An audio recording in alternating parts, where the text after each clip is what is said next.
Today I'm going to be looking a bit deeper into another Canadian province, and I'm going to be doing that in terms of looking at the best things to do, the most amazing places to visit within that province. And today we're looking at Alberta. Now, I thought Alberta would be a good choice, an interesting choice for me personally for a couple of reasons. The first reason is with regards to the cities of Alberta, places like Calgary, Edmonton. I would say that these are cities I know less about compared to some of the other places like Vancouver, Montreal, Toronto and things like that. So I'm interested to learn more about those cities. If you live in any of them or if you've visited, tell me more about those cities. But for me, the kind of most intriguing part or most interesting part about Alberta that I want to learn about is the national parks. I mean, when I first learned about Banff and seen videos and photographs from it, I was utterly mesmerised. It's such a stunning place. But you also have Jasper on top of that as well. Tell me how those national parks compare to like national parks across North America. Tell me what the best national park in Canada is and why. But today we're looking at this one, yeah, Canadian road trip. Best things to do in Alberta, Canada. So let's check this out and see what there is to do in Alberta. What the best thing you think? You can tell me what you think the best thing to do in Alberta is too.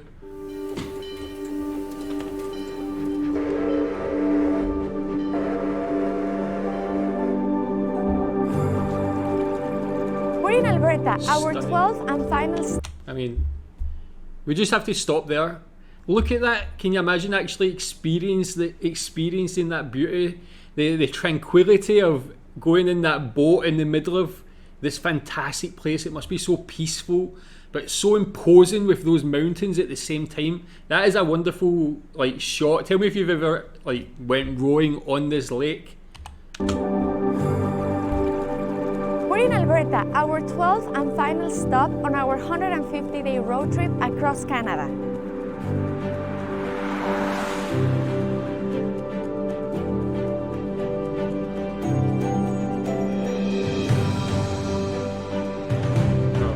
Very interesting when you see a landscape like that. That looks almost like Australia. That the kind of arid nature of that land. It's not something you would normally associate with Canada. Maybe some of those other ones with the mountain, especially the snow, is more what you would normally associate with Canada. But we see some landscapes like this. That could be Australia, even Africa. Is that arid nature? Tell me where that is specifically in Alberta. We enter Alberta by driving through the Canadian Rockies, starting with Banff National Park, Canada's first and most visited national park. So it's the most visited. Tell me, if you're from Canada, have you visited? What was your experience of Banff? What did you do when you were there? From the moment we enter the park, it's easy to see why this area is so popular. We started with beautiful Lake Louise, a bright turquoise-colored glacier-fed lake that attracts people from around the world.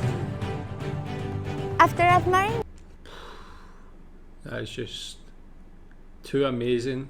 What type of boats are these? These look like quite interesting. I've never seen that type of boats, like some sort of longboat or something. Maybe some sort of traditional Canadian boat. The lake from shore, we rented a canoe and paddled across the lake to get different perspectives of this beautiful place.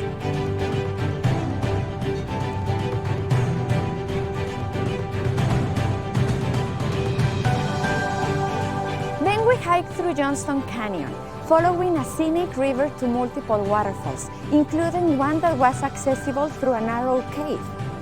Combined with fall colors, this was a spectacular place to explore. The next day, we took the Banff gondola to the top of Sulphur Mountain to get jaw-dropping views of the surrounding area. Whether you hike to the top of a mountain or ride the gondola, you really shouldn't miss the chance to feel like you're on top of the world, looking down at the town, valleys, and lakes, all surrounded by the Rocky Mountains. Yeah, let's just have another look at that shot. Looking again. Down at the town. I mean, just that town itself, like surrounded by those mountains. It's interesting that they've got this sort of mini mountain thing here as well. That must be quite interesting to be beside. But tell me more about like the national parks in Canada. Do you have to pay like an entrance fee? Is there like certain parts that are no-go that you can't go to for any reason? What about like animals and things? Do you come into contact with any sort of dangerous animals, or what sort of interesting wildlife is in Banff? But I guess in any other national park in Canada as well. And yeah, tell me if, like, I know I said at the start, but is Banff, is that the number one? I know it's the most visited, but do people just generally think that's the most beautiful national park, or is there any that are close to Valleys and lakes, all surrounded by the Rocky Mountains. Next, we drove the Icefields Parkway to Jasper, known as one of the most scenic drives in the world. Not only did we drive by mountains, glaciers, and turquoise-colored lakes, but we also got to see the beautiful fall colors, adding a whole nother dimension to this spectacular highway. We also stopped at the Columbia Icefield to jump on a massive all-terrain ice explorer, which drove us right onto the glacier, allowing us to walk on and admire this beautiful natural wonder. Our next stop... I guess that's a kind of, it must be like, that's something that not many other countries will have something like that, but that's not something I've seen before. An ice field, getting on that big vehicle to go across that, that must be, that's the sort of things that, like, it's a sort of once in a lifetime opportunity, or for someone like me anyway, I would say so, definitely. But just a kind of another place that's so far removed from my normal life that I just enjoy seeing was these the small different scenic things. town of Jasper, the perfect place for exploring the area and trying delicious gourmet food. We loved admiring the Athabasca River and touring Lake Moline, another beautiful lake surrounded by multiple mountain ranges and glaciers. Our favorite activity, though, was taking the Jasper Skytram to the top of Whistler's Mountain and hiking right to the summit, taking time to enjoy the various landscapes along the way. Thanks to clear blue skies and a recent snowfall, we were treated to some truly stunning views of Jasper National Park. And how do Jasper and Banff actually compare? What would make you choose one over the other? Is there anything that's unique to each that people know about, or that would make you choose one over the other? That's amazing. After a week in one of Canada's most scenic places, we drove to Edmonton, Alberta's capital city. Edmonton is home to a number of incredible attractions, with the most famous one being West Edmonton Mall. As one of the biggest malls in the world, West Edmonton Mall feels like a city in itself, comprising a number of impressive attractions, including one of the world's largest indoor water parks and one of the world's largest indoor amusement parks. Wow. We had such a fun day here, starting off with the World Water Park. We tried each and every water slide, fun day here, starting off with the World... Look at the size of that, man. That is ridiculous. I mean, not only is it like a huge water park, it's indoor as well, man, so you can be there every day of the year. Like, I guess that is helpful in Canada, where the weather can get, like, it wouldn't be ideal to have like an outdoor water park as they are here in Malaysia, of course, because the weather is hot every day. But that just looks, I mean, we look at the mountains in the national parks of Alberta being imposing. Even the water park is imposing as well. Look at the size of that. But yeah, a mall that has a lot of popularity by this. I never knew that about Edmonton. Tell me about that as well, because I know that in like the USA, the UK, that malls are kind of dying off and they're becoming less popular. Is this one still very popular? It looked very popular there. Because here in Malaysia, here in Asia, malls are like the place to be. It's like probably what the USA was in the 90s or something like that. But I thought more in the Western sort of world that malls weren't so popular anymore. We tried each and every water slide, including one that shoots you out into a bowl before dropping into a pool of water, and another one where you wait inside a tube for the floor to drop out beneath you. Oh, yeah. Between the slides, the wave pool, and the tubing, this is such a fun place to spend the day. Yeah, it looks so fun. Next, we went to Galaxyland, where we rode the exciting Mindbender roller coaster, the world's largest indoor triple loop roller coaster. Oh. Then we got launched into the air with the space shot, rode the swing of the century, and bumped into each other with the bumper cars. We even played a game of mini golf. It's truly incredible how many things you can do and experience all under one roof. There are lots of other cool attractions though other than West Edmonton Mall, and one of them is the Space and Science Center. Here we got to participate in all sorts of interactive exhibits, tell a robot all about our trip across Canada, and see a temporary exhibit featuring Pixar and how they make their animated movies. Canada Road to 150 is awesome. If you're looking for a fun and educational experience, this is the place to go. Then we continued the fun and educational experience, driving to Drumheller. Yeah, so that was Edmonton. Tell me more about Edmonton if you live there. if you're from another part of Canada, if you went to Edmonton, what's it like compared to the other big cities in Canada? It looks like quite enjoyable. Of course, they only went to the mall and the science museum, but they look quite good attractions as well. What other things are there to do in Edmonton? All I know about Edmonton is the Oilers, because of Connor McDavid, obviously. Home of the world famous Royal Tyrrell Museum, which houses more than 130,000 fossils. This is an absolute must-do for anyone interested in dinosaurs.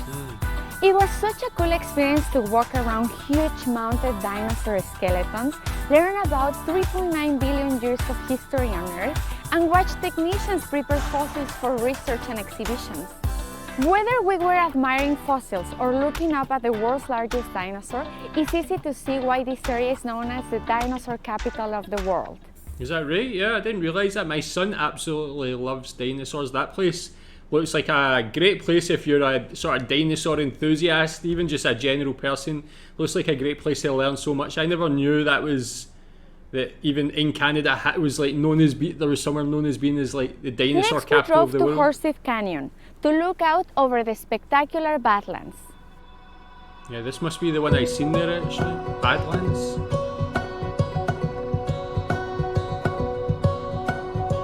It was so impressive to look into the canyon and see all the colorful layers of rock while imagining all the history that this place has seen.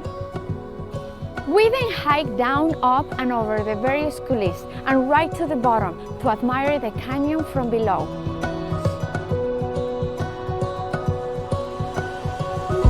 We also walked around the nearby hoodoos, an array of sand and clay formations that have become internationally recognized icons of the Alberta Badlands. Alberta Badlands? Last but not least, we drove to... Okay, this is why I am enjoying watching these type of videos about the provinces. As much as I love to admire the natural beauty, and that is obviously in effect here as well, but this is just something I've never seen, like an equivalent of this. This looks fantastic. It looks like it could be, I mentioned Australia, but it could also be Mars. Look at that, man. It's like such a interesting, unique landscape. And tell me if you've ever been there, man. This is like, can talk about the history of Canada. This is the history of Earth, man. You can see so many, probably thousands, tens of thousands, hundreds of thousands of years of history in these Calgary, rocks. Alberta's biggest city. Calgary. Nestled along the Bow River, we jumped on bikes and pedaled through some of Calgary's beautiful parks and iconic images, such as the stunning bright red Peace Bridge and the Wonderland sculpture, a 12-meter human head made of wire.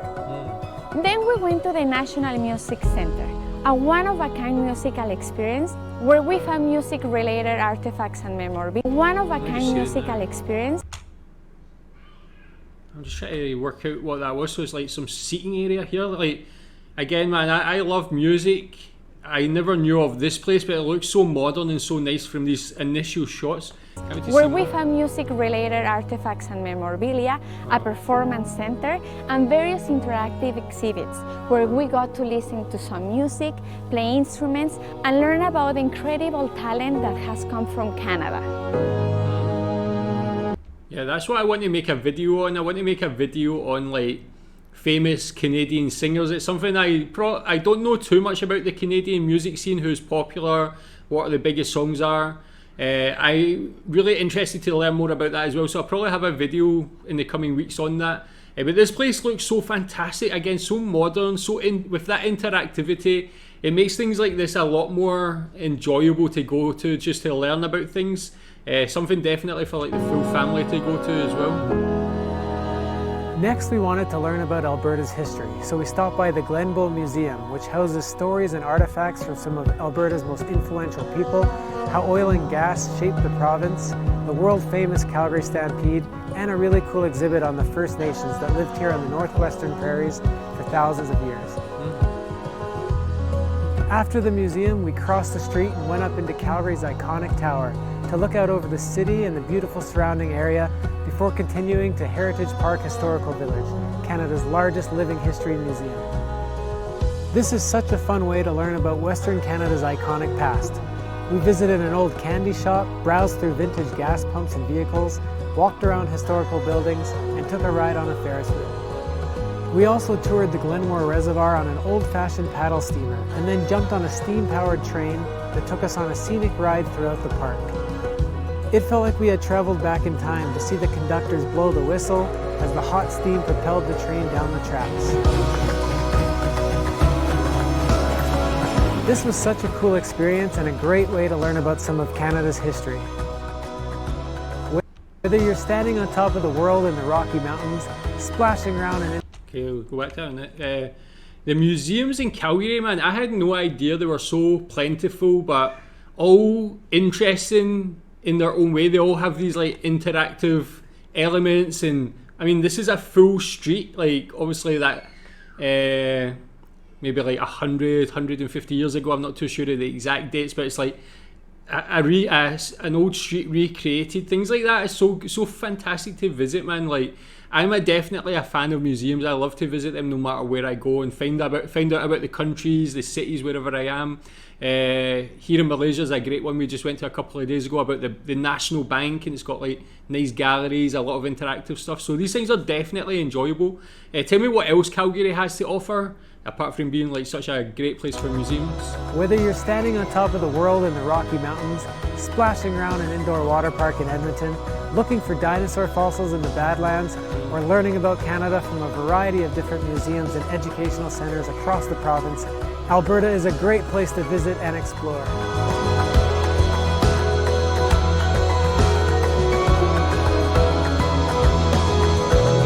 Thank you so much for watching this episode.